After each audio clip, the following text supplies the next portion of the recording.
In today's video, I am going to be breaking down 5 amazing Timberwolves basketball plays that are actually very good and could be used at the high school level. So let's get down and let's check these out because they are absolutely amazing. These plays, what you will find are that there is a ton of different options involved. So let's rewind just a bit and start. What we're going to have is basically a 4-out offense. We're going to have 2 players at the point, just slightly spread out from each other. But then we're going to have 2 players in, 1 player at least in each corner, and then we're going to have a low post player. What happens here is you're going to have 1 point player set a screen for the other point player who's going to use that screen, and then when that happens, you're going to have the post player move up to the high post on the ball side, and he's going to then receive the pass in to that high post. When that happens, we're going to be having that initial screener going down towards this corner and that corner player moving up to this free throw line extended. When that happens, we're going to have a dribble handoff between that post player and that corner player on this side. When that happens, this player who's from the corner is going to be looking to either attack, or if this player makes the mistake on dropping off, because that is a massive mistake, then he can kick out for the 3-point shot. He's also looking at this screening player who's going to be rolling potentially towards the basket or popping for a 3-point shot, depending on what his main defender does. So when that player uses, and that's of course Edwards, is using that screen, in this clip we do see that 1 pass away defender comes down to play help defense, and that is an actual mistake that happened, and he then kicks out that ball. What should have happened defensively is he could have tried to reach in to at least contest what that player is trying to do, and it should have been Chris Paul moving up to take that charge and what looks to be Devin Booker to move down to cover both of those players. However, that is not what happened, and because that's not what happened, the Timberwolves got a wide open 3-point shot. To go back really quickly as well, for the screening player, when he's using this dribble handoff, the guy who's using that screen, he has to really pay attention to what his main defender is doing. The reason for that is if this main defender goes over top of this screen, Anthony Edwards wants to then attack the basket, because then this main defender is going to be on his back and not in position to play defense. If this main defender goes over or underneath that screen, we want Anthony Edwards, or the player who's using this screen, to dribble back and take a 3-point shot himself, because that is how you would use a screen. And then of course, going back, before all of this happens, if this main defender is trying to cut off the dribble handoff by instead being on this side, we would then have Anthony Edwards cut back door for a bounce pass so that he would finish with a dunk. This is essentially how you use a dribble handoff from the corner. And of course, for those coaches out here, this is basically what the play looks like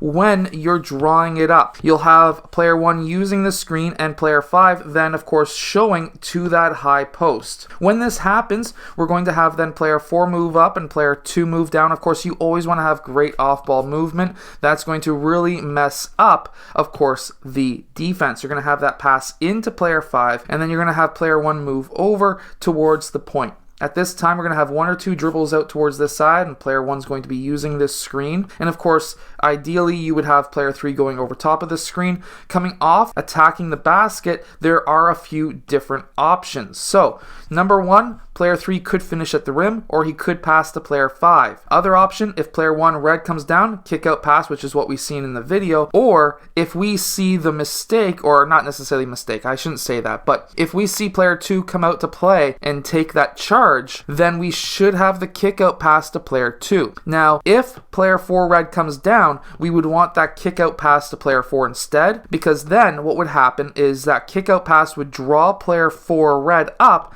and then the extra pass would give player 2 the 3-point shot. So this next play is basically using a flare screen, and if you don't know what that is, don't worry, I will be explaining it. So first we're going to have a quick screen by Karl Anthony Towns, and he's going to roll towards the basket. When that happens, we're going to have that quick pass over towards the wing, and we're going to be setting up to really have our main shooter in this case as the point guard. And after that pass goes out towards that wing, what we're going to have is the corner player is going to be moving up and setting a flare screen. This is essentially a screen that originates usually from the corner and will be used to back screen essentially either the player at the point or a player on the wing, so that you can have basically a skip pass over to that player who's getting screened. And that's what we're seeing here, and that flare screen comes up. Anthony Edwards uses that screen and he's able to catch that ball, jump into or hop into his shot, which is absolutely fantastic, and he can take a shot. Now, what I really do like to see here is, of course, this player, his main men are no longer near him. He has an open lane to the basket. He's going to then, of course, collapse to get that rebound. I would have also liked to see him collapsing for the rebound too, because he's not doing anything. But this shot was made anyway, so it doesn't matter who the rebounds or rebounders were. So basically the first option here is to use that screen, and that is to get that main switch so that there could be potentially a mismatch in the low post. Now when that happens, of course, we do see that the Portland Trail Blazers were already kind of scouting this play out, knew what was happening, so of course these two defenders were switching anyways so that there was no mismatch down in the low post. However, with that flare screen, that did open up multiple different options. We do have a double team down with Karl Anthony Towns, which is potentially why he had an open lane to get that rebound. So we're going to have that screen set first. We're going to have player one using that screen. Of course, this part is for the coaches out there. Of course, if there's a switch, definitely try to attack and get that player open. But even if there wasn't a switch, we'll still have player 5 roll towards the basket. That's kind of the first option in this first play. A lot of teams will try to have their plays start with a screen and roll. I personally don't, but I run a freelance 5-out offense with my team. And they do this once in a while to open up some space. Definitely go check out my 5-out complete guide down in the description below if you are a coach. But from there, what we will have is player 3 popping up and, of course, setting or at least receiving that pass from player 1. At this time, we're going to have the flare screen by player 2. Player 1 is going to be using that flare screen. We're going to have that skip pass out to player 1 for that 3-point shot. Keep in mind that this also does open up opportunities on this side of the ball as well. So let's say player 1 red was able to get through. I personally really like having the side just basically clear out, and if there was no shot available, you could run a screen and roll. Now, there's a few different ways that you could run it. Personally, if you're running up against a zone defense, I like to have the screen go towards the baseline, because mainly the reason behind that is that allows player 5 to get to the middle high post, and you're going to be drawing in that middle defender so you can kick out for a mid-range shot. So that does open up opportunities, but if it's against a man-to-man, I actually kind of like it set on this side, mainly because now you can attack the high post yourself as the player. You can draw in multiple different options where if player 2 makes the mistake, you can kick out for a 3, but also if that brings the hedge man over, you'll have player 5 potentially open in the low post for a high to low post pass. So there's a little bit of a pistol action here, and we're going to have that essentially dribble handoff with the staggered screen with those two first initial players, and then we're going to have the exact same thing on the opposite side. It's actually a fantastic option. This one did get blown up by the defense. However, at the high school level, I really doubt that there would be a team that would be able to basically blow that up very quickly. I actually kind of like this as a 5-out option as well. I would just instead have these two players not where they are.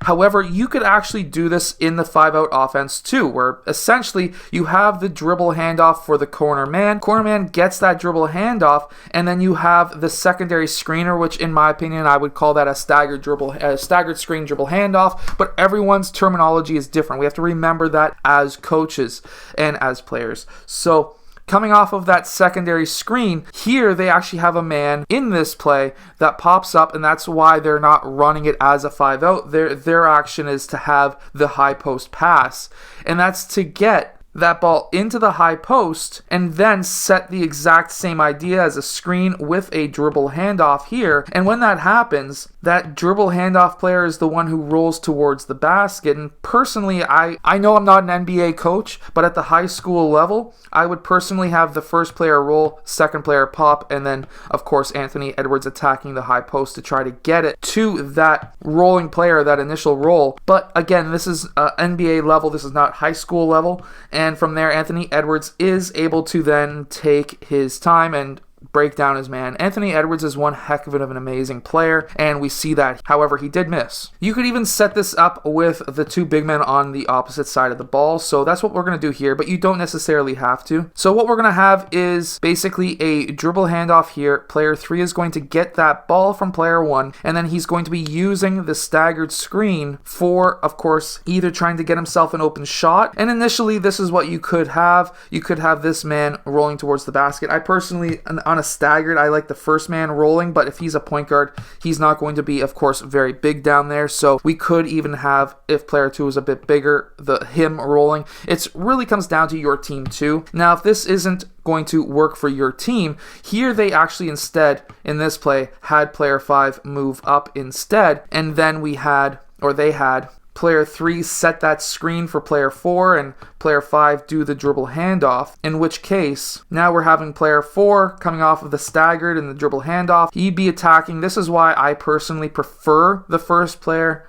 rolling towards the basket, and the reason is it tends to open up massive lanes down the middle, especially if he was to drop off, we can kick it out. So there's a few different options here anyways. This is actually a blind pig play, and it's actually a play that we've seen the Golden State Warriors use a lot as well. So it's actually a very fantastic play to run, and it's a lot of fun too, especially if you like to get open threes. So basically, first what we're going to have is the center setting that screen on the ball handler. Here it's Anthony Edwards. Anthony Edwards then kicks that ball out towards the wing after that screen, and when that happens, we then have this player clear out to the other side. This player on that side is going to be moving up, and we're going to be then having I almost said Anthony Edwards, but it's Karl Anthony Towns moving towards that high post, where now we're going to be having that blind pig play essentially coming off. Essentially, it's a dribble handoff technically, but it's a back screen dribble handoff for Anthony Edwards. And when that happens, he's going to attack the basket.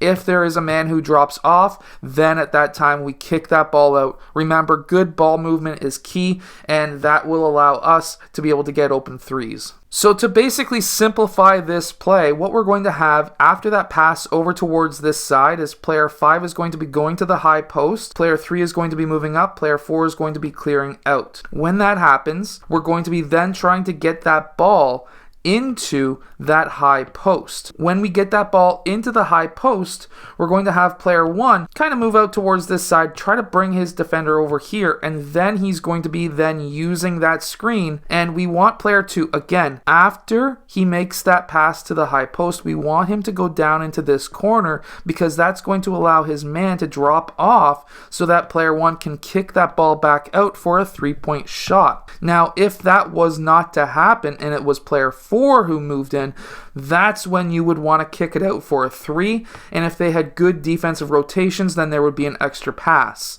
However, altogether, if there was no defensive rotations, player 1 could get it straight to the rim, and it's a fantastic play to run. Now in this play, we actually see the Timberwolves actually start their game off with this play. We're going to have the high post player pop out towards the point. He could set a screen, but instead of that, we're just going to have him pop out. There's no sense in trying to confuse our players with trying to set fake screens just to drop off their main defender. We don't need that. They can just pop up. Our high school players should be fast enough to be able to do that. We're then going to have a pin down screen for the corner, and when that happens, we're going to have that dribble handoff coming up from the point. Anthony Edwards could then attack the basket unless there was a switch, which there wasn't here, and at that time, we're going to have our main guy take our man one-on-one. Now, that's not something that we would be looking to do at the high school level. At the high school level, what we would be actually looking to do is to try and set up this player with a drive towards the basket. It's a fantastic option. We need this screen to be a lot better. Of course, here they did switch off, and when that happened, he needs to be able to look and try to get that pass into that rolling player. Now, this play was blown up by the Warriors. The Warriors have some fantastic defense that they run. Personally, I would have liked to see this man screen down again for the center, or the forward, sorry. However, that's just not what happened here. The NBA, of course, especially the Timberwolves, are really heavily into one-on-one with Anthony Edwards, which is kind of confusing to me, but however, I do still like their offense, and I really do enjoy looking at plays like this too. Too bad he missed that shot. So for the coaches on the clipboard, basically we're going to have player 1 who moves up towards that left side. We're going to have player 5 who pops up towards the point to receive that pass. Player 1 is then going to clear out to the opposite side. We really want these guys to clear out to this side. We do kind of want them to be spread out though, so like roughly maybe 45 out from the free throw line. I know some coaches with this play may put them right in line with the free throw line. We want these guys to be spread out, so in case their defenders drop off, we can have some extra passes going on. However, at this time, we're going to have player 4 set that pin down screen for player 3, who's going to be popping up, and this will be the dribble handoff here. Now, again, like I've mentioned before, we want to see player 3 really attack that free throw line, and we really want to see player 4 roll off of that screen. If this is the case, he could hit that 3. We could have that pass to the rolling player, could have a kick out pass, could have an extra pass. So many different options. Somebody has to be able to score. Make sure to go check out my complete guide to the 5-out offense down in the description below. A lot of coaches have been having a lot of success with the 5-out, myself included. So I hope this video has been able to help your team win more games. If it has, hit that like button, subscribe, and I'll see you guys again next time.